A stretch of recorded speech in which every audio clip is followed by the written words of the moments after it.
If you ever get offered a volunteer spot at the Markali Wildlife Reserve, don't take it.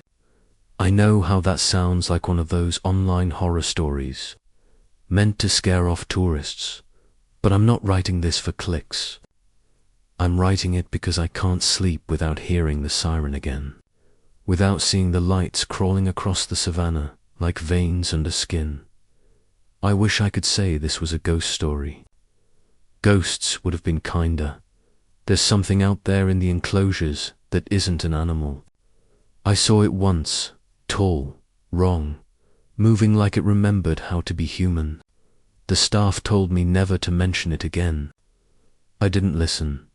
Maybe that's why they won't stop looking for me, but I didn't know that yet.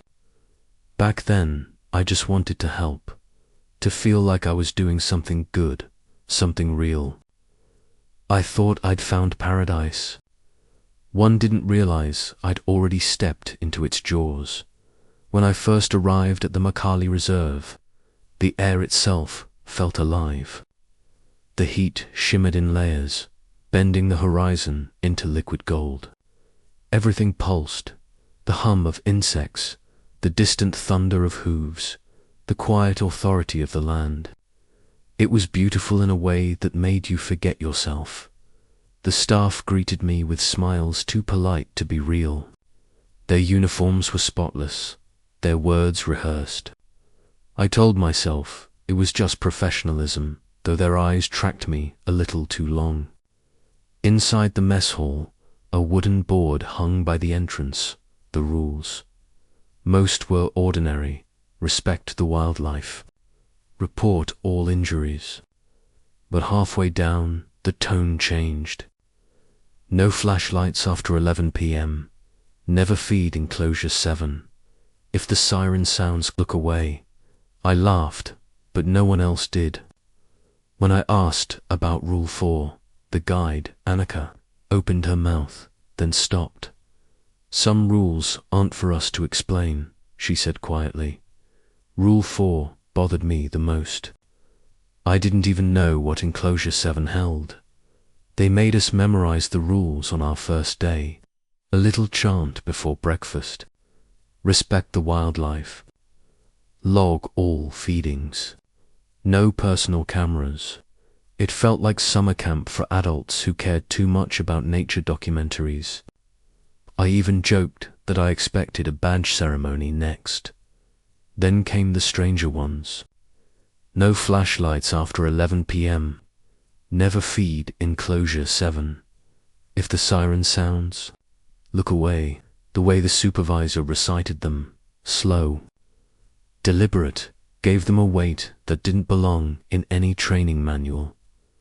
I thought it was just an anti-tourist thing. Turns out it was an anti-survival thing. Later, when the others had left, I noticed something scratched into the corner of the board, faint, uneven letters. Don't trust them after dark. I asked Annika about the last volunteer, the one whose name was still on the bunk tag beside mine. She said there wasn't one before me. The first night I found out why. That first night, the savannah didn't sleep. The air was too still, too aware. I lay in my bunk listening to the chirring of insects when something heavy moved beyond the perimeter, slow, deliberate, like a living boulder. The ground itself seemed to breathe with it. Then came the scream. It wasn't an animal's cry. It started deep, broke halfway, and twisted into something that sounded almost human. I froze, waiting for someone to react, but the compound stayed silent. No flashlights, no alarm, just the wind sighing through the mesh fences. At breakfast, no one mentioned it. I laughed nervously and asked if lions ever sounded like that. Annika didn't smile. It's better not to look, she said, eyes fixed on her coffee. Later, I found the enclosure logs. Everything had neat handwriting and check marks, except for Enclosure 7. Beside it, a single word, empty. I told myself it was just an animal. Then I saw the tracks. At dawn, the grass was slick with dew and blood. Not much, just a few drops leading from the tree line to the fence. I followed them until I saw the prints five-toed, deep, almost human, but the toes pointed backward, like whatever made them didn't understand how walking worked.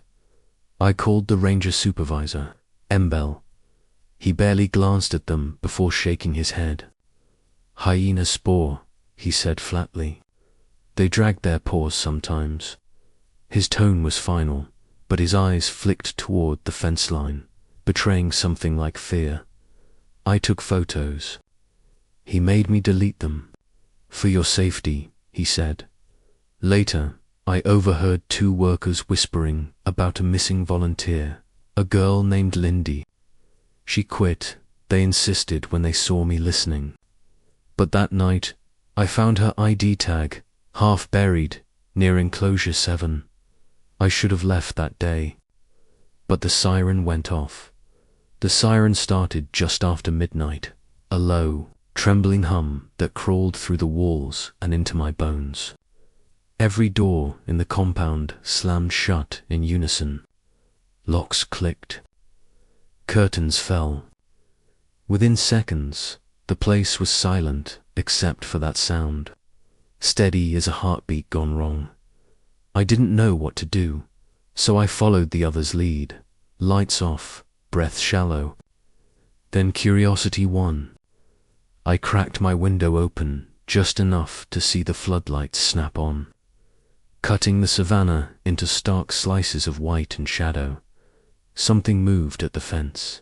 It didn't move like an animal. It moved like a memory, jerky, fragmented, wrong in all the ways your brain tries not to see. The light caught its face for a second. I think it had one. I think it had several. If you think you'd be braver than me, don't. Curiosity isn't courage. It's hunger with better PR. The siren died after a few minutes, and the night folded in on itself again. The next morning, there were claw marks on the outside of my cabin door. By the third day, fear had turned into obsession. Every unanswered question itched under my skin. When the staff gathered for their nightly debrief, I slipped away, following the maintenance tunnel I'd seen Embel use. The air grew colder the deeper I went, humming faintly with power. At the end was a locked steel door marked Authorized Personnel Only, Project Eden. Inside, it wasn't a lab. It was a graveyard pretending to be one. Rows of tanks glowed blue, each holding something between species. A lion's skull stretched over a human ribcage, an ape with translucent eyes. Labels read, Rewilding Protocol, Phase 3. Notes floated in cloudy fluid, cognitive retention, partial, memory imprint, unstable. And that's when I understood they weren't making new animals. They were remaking us. A shadow passed across the glass behind me, and the temperature dropped. I heard someone behind me. Except it wasn't someone. The air in the lab shifted, heavy, wet, alive. I turned slowly, every instinct screaming to run. Between the tanks, something unfolded itself from the shadows. Its skin looked half-grown, stretched thin over bones that didn't agree on where to belong. The smell was metallic, like old coins and rain. It moved closer, dragging one malformed hand along the floor. The sound was soft, almost tender. When it lifted its head, I saw fragments of faces flickering beneath the surface. Eyes, lips, a jawline I recognized too well. Then it spoke. It didn't speak to me. It spoke with me. The same tone, the same hitch in my voice when I'm scared. Don't leave, it whispered. We're still learning. I bolted, crashing through glass, alarms howling behind me. Something clawed at my leg, not deep, but enough to burn. The blood hissed when it hit the floor. I should have died that night. Instead, they promoted me.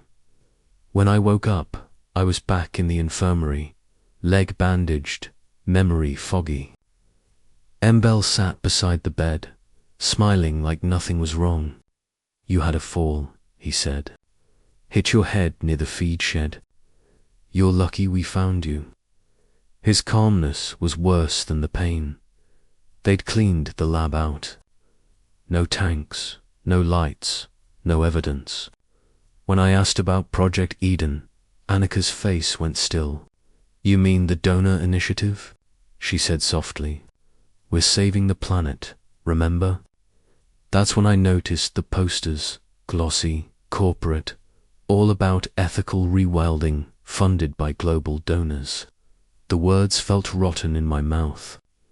I wasn't helping conservation. I was helping containment. At dinner, the other volunteers wouldn't meet my eyes. One muttered, "You're lucky. No one's ever made it past the perimeter." That night, I packed what I could and slipped toward the fence. The air was heavy, pulsing with the same low hum I'd heard before. I did. But I think part of me stayed behind. I've been gone for 3 weeks now, hiding, moving at night, keeping the lights off after 11 old habits that don't feel like mine anymore. The wound on my leg won't close. It isn't bleeding, but it pulses sometimes, like something breathing under the skin. I started recording this because I needed proof. This isn't my first post. The others were deleted. Maybe someone out there remembers. Maybe someone else heard the siren. I dream about the reserve every night. The smell of rain and copper. Faces behind the fence, whispering in my voice. Sometimes, when I wake up, my reflection lags a second behind me. If anyone here's worked at Macaulay, DM me.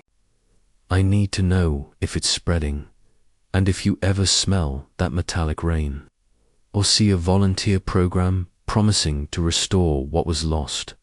Run. If I disappear, don't come looking.